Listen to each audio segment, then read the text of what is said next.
The Grade 6 English module, part of the government's new education reforms, faced controversy over a reference to an inappropriate website. The cabinet decided to proceed with Grade 1 reforms this year but decided to defer Grade 6 reforms until next year. In response, parents of Grade 6 students staged protests nationwide, demanding immediate implementation. Speaking to media, the demonstrators vowed to initiate a silent protest in front of the Education Ministry at 10 a.m. tomorrow.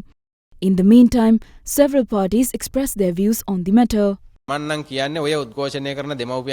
must assess the sanity of the parents protesting for the implementation of the reforms. It appears that there is an attempt to create division within the education sector through these so-called protests. The opinions they voice make us wonder if they have children at all and if they are married to begin with. Yesterday at a meeting in Kandy, Minister Nalinda Jayatissa, who officially declared the postponement of reforms, stated that despite his announcement, the reforms must be implemented in 2026. Both Minister Aruna Karunatilaka and Minister Jayatissa are members of the same cabinet. After agreeing to a cabinet decision, they make statements on the contrary outside the cabinet meeting. Are these ministers suffering from dementia?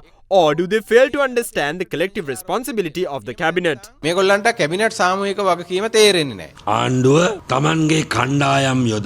government has begun organizing protests using their supporters across several areas. The Prime Minister now says they will not back down from implementing the reforms. We keep on saying, show us what you can do. The President posted on Facebook that reforms were postponed for a year due to several issues in the modules. This seems to be a protest against the President staged directly from the NPP headquarters. There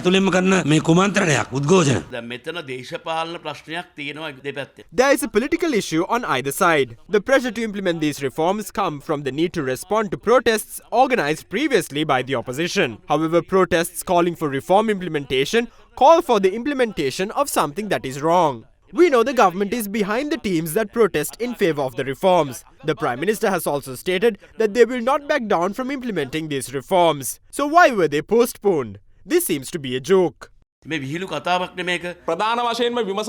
ask, is the Prime Minister not responsible for carrying out cabinet decisions? We are confused because it is the cabinet headed by the President that decided to postpone the education reforms by a year. We see protests calling for the implementation of reforms being held, with some government groups present as well. Perhaps it is the Prime Minister's group that is protesting, since there are essentially two factions in the government, one supporting the President and the other supporting the Prime Minister. We observe that the Prime Minister's statements and these protests are occurring simultaneously.